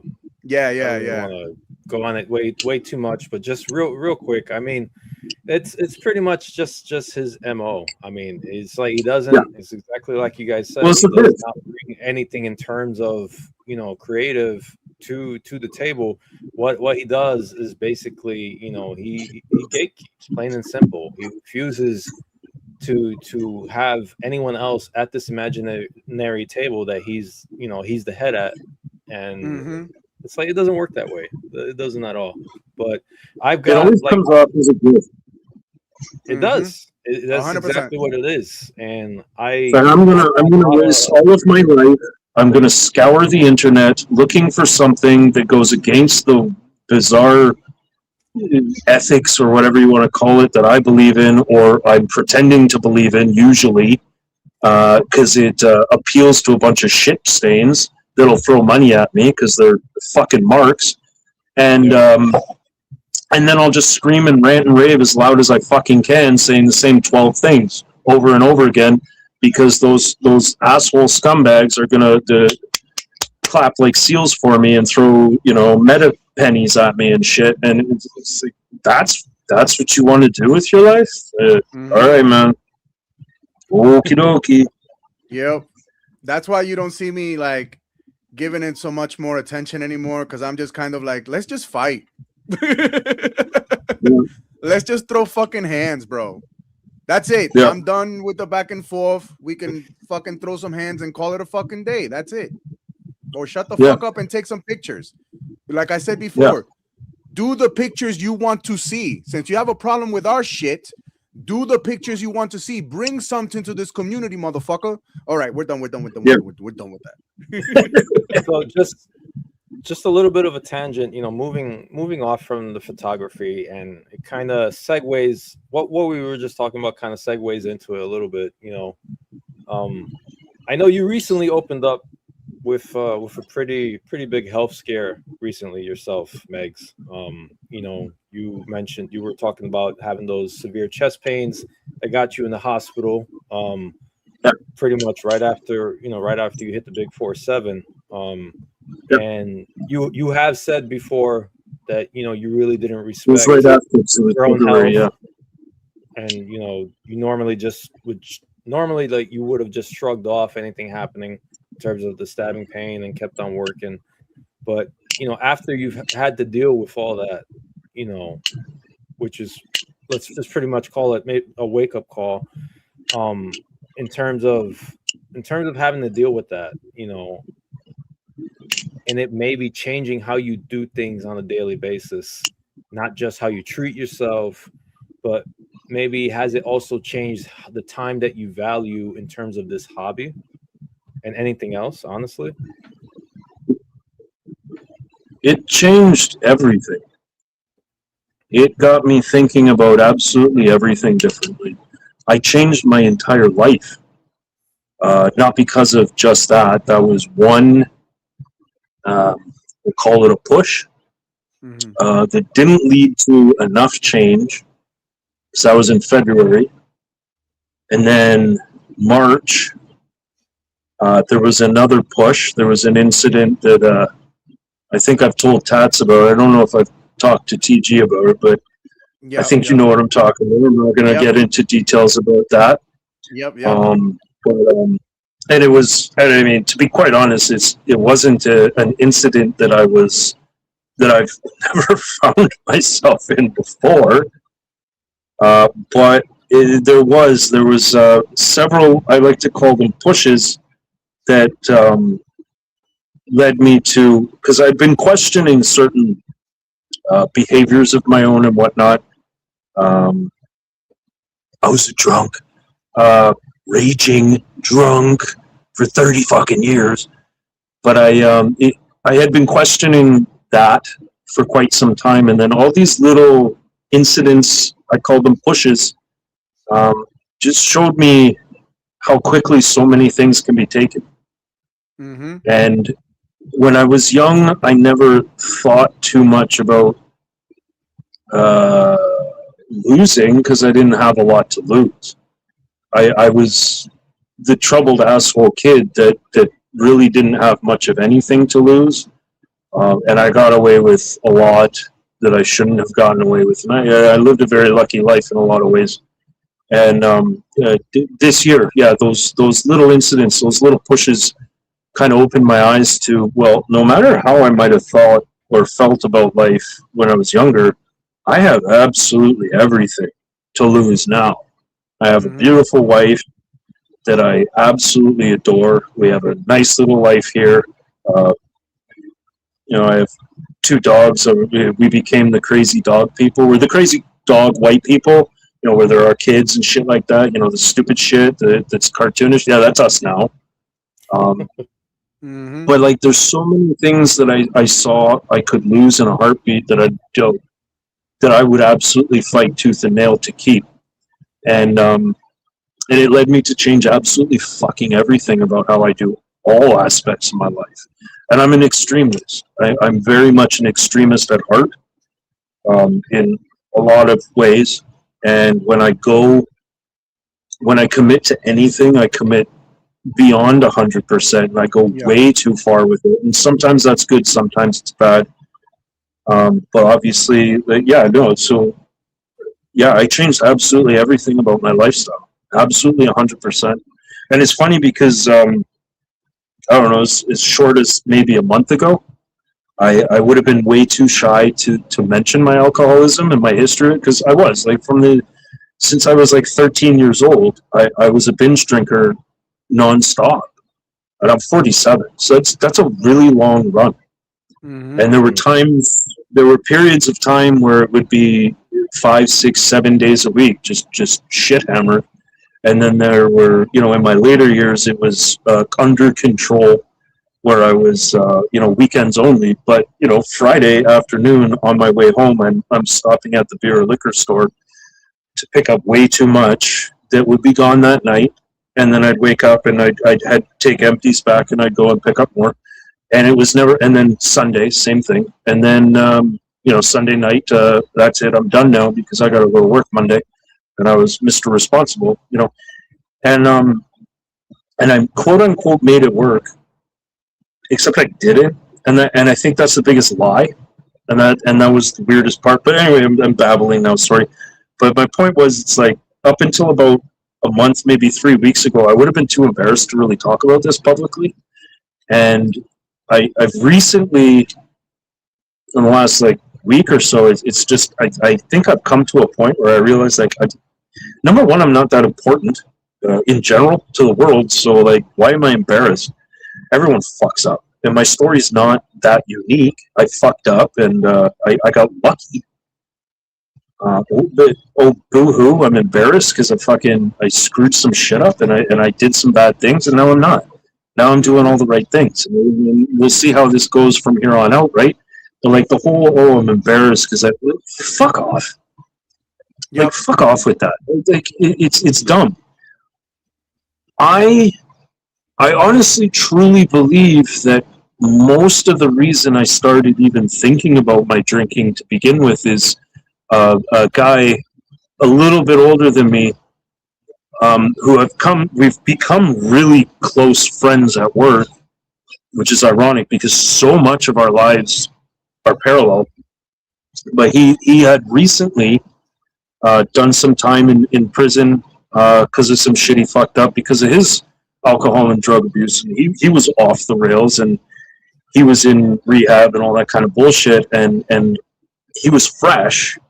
So he started working with me, and he was almost impossible to even talk with. He was such a mess, like, because your brain gets rewired, right?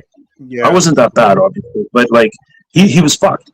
And over the last year that I've known him, I've watched him really become himself again, and we talk really personally. But he was always so fucking open about this shit. Like, even from the beginning to the point where I was like, dude, why are you telling me this shit? Like, we've known each other for 2 weeks. Like, why are you telling me this personal stuff? But he and his experiences got me questioning my own. And it kind of planted the seed that when the really bad shit happened, that kind of really made me decide for myself, like, it's time to do some changes. It was his experiences that got that little seed started in my head to start questioning my own choices. Okay. So, long story short, am I embarrassed that I was fucking drunk off my ass for 30 some odd years? Yeah. But so what? There's somebody right now that's doing exactly what the fuck I did and thinking everything's going to be okay. Maybe it will be, maybe it won't be, I don't know. But maybe somebody needs to hear that somebody came out of it and things are better in order for them to think that maybe it's time for them to do it. And maybe not. I don't do preaching. I really don't do preaching, and it's none of my fucking business how anybody lives their lives. But the idea that I'm embarrassed, like, what am I trying to, what image am I trying to save by not being open and honest about what I've done and what I've been through? Nobody cares. Yep. There is no reason I need to be embarrassed about it, because it just is what it is, and it's done, and it's over. Oh well, moving on. I'm doing all the things that I do. Exactly. So it's just, I only bring it up because it's weird. I find growth so interesting when it's first person, because you can read stories, you can watch TV, movies, blah blah blah. Everyone else's perspective, and when you are in that position yourself and going through it and seeing changes and thinking about these things for yourself, it's very interesting because it's no longer some weird drama. Mm-hmm. It's your actual life, and it makes you think about, oh yeah, and you know what? Sure, that guy was on TV and he did it and he got paid to talk about it, but yeah, same. That was his life, Anyway, I'm gonna be done with that now. But I relate to that 100%, because a lot of people tell me, especially from that side of the toy aisle, that I should be embarrassed of my past, and it's like, no, it's what made me who I am today. If it wasn't for that, I wouldn't be who I am today. And the reason why I'm so open with it is because I'm not ashamed of it, because it was a lesson learned. I learned from it. I moved on. And now I'm a different person today. I will still smack a motherfucker, but I just rather not. You know what I'm saying? Yeah. Yeah. Thank you for sharing with us, man. That was definitely super, super relatable, brother. So just kind of shifting gears real quick. Hopefully not too much whiplash from this. I needed to find out real quick from you, because obviously, you've been around for a hot minute. You've got all these different experiences. You got all these different stories that you brought together, influenced, whether it's from things you read, things you've experienced, maybe even things that, you want to do or have seen and thought about and all that stuff. But do you have any advice, maybe do you have any advice for somebody that's maybe looking to also be cast as a inmate for a feature film or anything like that? You know what I'm talking about? Yeah. Have the coolest wife ever, because that was all her. She's the one that found me. So anybody that's confused as fuck as to what you're talking about, there's a really high quality movie called Locked Down. It went straight into the Walmart $3 bins on release, but I was an extra in it. But the funniest thing about that, and I know it was in the Walmart $3 bins because after filming, right, and I went back to normal life. About a year later, I was in Walmart. I was on a trip, work trip, and I was in a Walmart, and I found like 12 copies of that fucking movie in the $3 bin, and I bought every single one of them, and I bought a silver marker, like a silver Sharpie, and I signed each and every one of them. Nice. So I could give them to family and friends for Christmas that year. But it was my wife that saw the ad in the paper or whatever it was, looking for, I can't remember, it was a prisoner or biker, thug-looking, something along those lines. And at the time, I was, we're going back a few years, and I was an absolute beast of a man. I was huge into powerlifting, and I was physically huge. I remember the pictures. Yeah, I was a very large individual. So she immediately sent my picture in, and they contacted me. And the funniest thing about that, though, is I'm all over that shitty movie. I was an extra that got paid $12 an hour, and I'm in so many fucking scenes in that movie. I'm even, if you get a copy of the DVD, you know how DVDs, and I hope there aren't too many young people who are like, what's a DVD? But if you go to the menu screen and you have chapter selections, I am chapter 2 selection. My face. If you hover the cursor over like scene 2, chapter 2, whatever the fuck it is in the movie, my face is there. I show up in that fucking movie so many goddamn times. If you had a drinking game where you took a shot every time I was in it, you would not make it halfway through the movie. It's ridiculous. I'm fucking everywhere in the movie. I love that. Can we see this? I love being able to tell. My favorite joke about that movie is I am clearly the best actor in it. I put out the best fucking acting work of the whole movie, and that's not saying I'm a good actor. I am not. Anyway, thanks for bringing that. That was freaking hilarious. Well, the only thing that sucks is I didn't get to meet Vinnie Jones. For the what? Well, Vinnie Jones was in that movie, and I didn't get to meet him. He didn't come to Winnipeg to film. Oh, yeah. Oh. What was it called again? Lockdown? Yeah. Locked. Locked. Oh, down. ED. Okay. Yeah. Locked it. Locked it down. Yeah. It's an atrociously bad movie. Like, it's bad. Like, hard you to was in get the movie, through. bro. You got a credit. Yeah. Yeah. And I do have a copy of it sitting upstairs.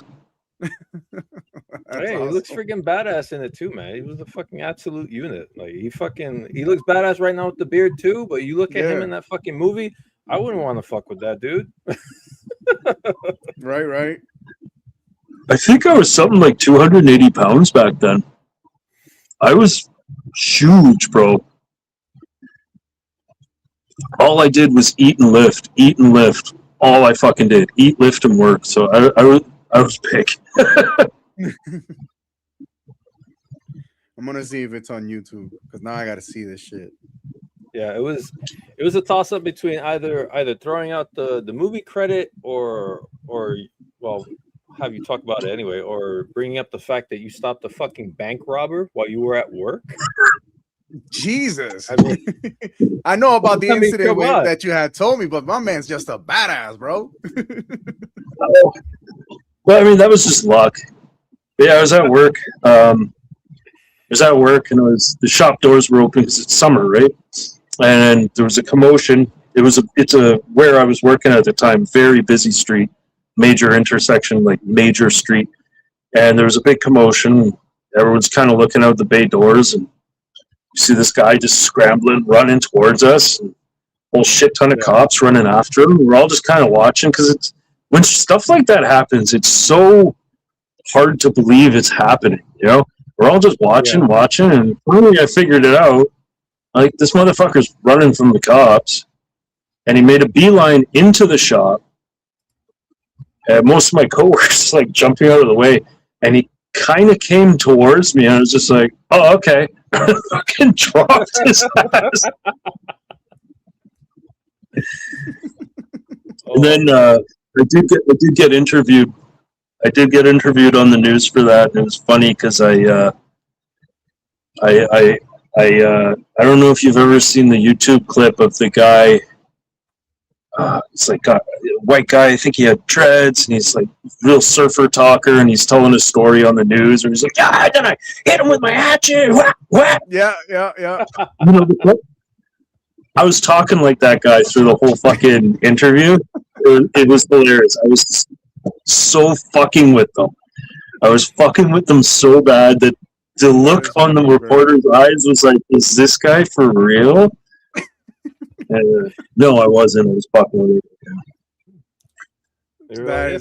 Keep rolling. This guy saved the day. We gotta keep it rolling. Yep. That is amazing. Like, they didn't take a bank robbery serious. I'm not taking this fucking interview serious. Even my boss, I don't remember exactly what was said, but he asked us all, he's like, "Okay, they want to interview someone." I just kind of smiled, and he's like, "Fuck, I knew you'd be willing to, and you're going to do it. Really fucking weird, aren't you?" I'm like, "Oh, yeah. Oh, yeah. This is going to be fun." It's not the one from 2021, right? Or is it? There's a bunch of them that come out. Lockdown. Movie. All 2000. with the same name. Yeah. I'll find it. Because now I'm fucking interested, bro. Now I'm interested. Like, I got a homie that was in the movie, dog. That's fucking sick. Because I know, like, you had we had spoken before, and you had told me how you had gotten into that incident and shit, and I was like, I don't know, man, he's pretty big. He'd probably fucking, you know what I'm saying? Yeah. I'm pretty sure you wrecked some shit back in your days. Yeah. Not super proud of it, but man, I got some funny ass fucking stories, dude. Yep, same. I'm not going to get into them because I could, I already babble enough, but I will say one thing. I have lived a charmed life. I have lived a charmed life in the sense that the amount of shit I got away with is miraculous. Because yep, bro, yeah, yep. That's all we're gonna say. Yep. So Super K said I found the preview. It was Kimbo Slice and Forrest Griffin in it too. Yes, they were. Oh shit! A whole bunch of UFC guys. Yep. I have some funny stories, but I have a lot of funny stories about that shoot. It was a fun time. That's fucking awesome. Oh yeah, I think I'm gonna with Vinnie Jones. Yeah. That's fucking I wanted to meet Vinnie Jones so bad. Of everyone that was in that movie, he was the only one I gave a fuck about, and then I found out he wasn't even coming to Canada. And there's a couple of scenes because he was like the big bad, he ran the what was it, a in prison cage fight club, whatever. Ridiculously stupid line. But anyway, he ran it right. So there was a part where he was up above us, window, getting us to chant or cheer somewhere or whatever. We were yelling at an empty window. It was so annoying. It's like the only guy that was going to be in the movie that I wanted to meet or at least see, and I'm just pretending he's there.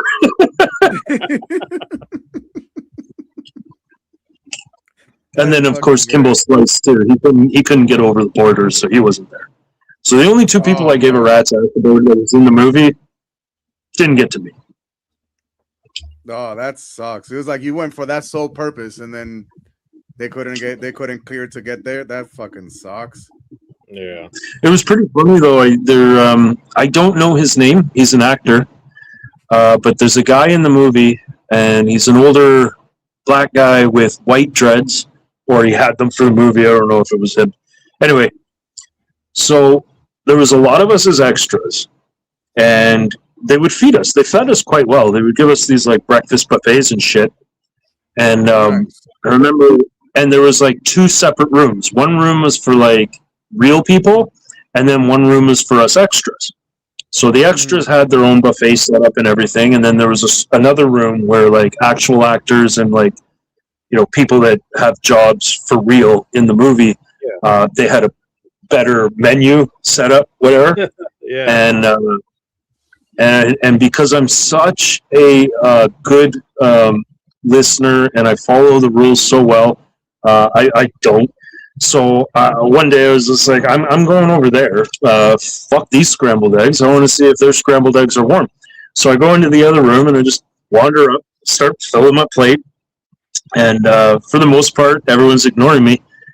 And then some lady, probably a production assistant or some shit, comes up to me and she starts giving me shit because, like, you people are not supposed to be in this room. You people are supposed to be in your own room.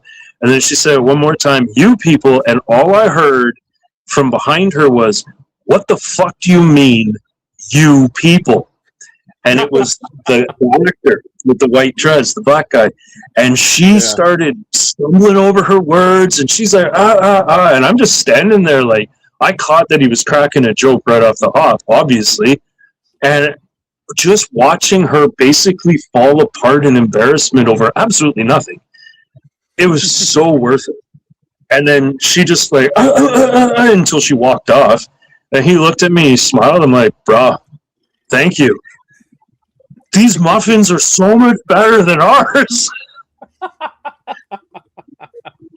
That was cool. That was a fun story. That was fun.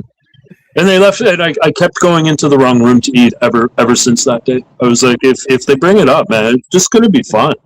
And I guarantee that lady probably saw me do it and was like, nope, not going there.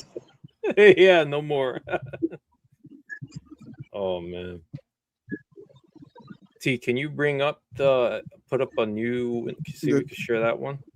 Yep. I'm going to throw up his socials on there real quick. So everybody watching, let me zoom it up. whether now or afterwards, Megatron had to redo his account, like he said, he's brought up before.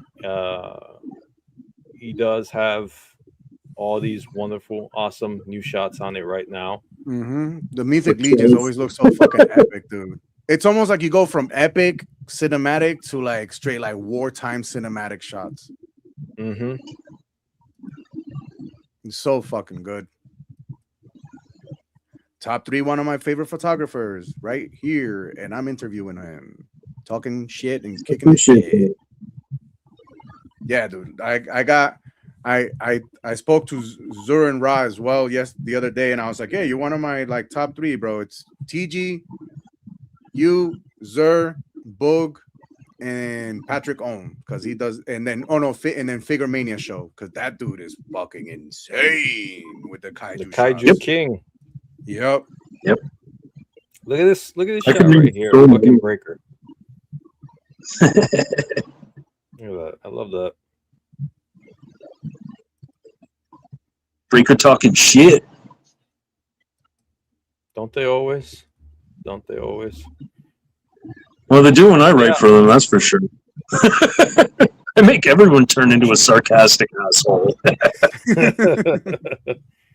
So make sure you guys give him a follow. Definitely give him a follow. It's totally worth bringing the heat. He's bringing the heat, and you heard it here too.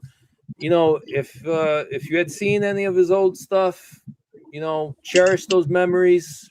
You're not gonna be able to see him anymore, but he's definitely always gonna be making new shit. And I highly recommend that you make sure you're following that you're able to actually see it. You know. Well, yeah. And Volume 3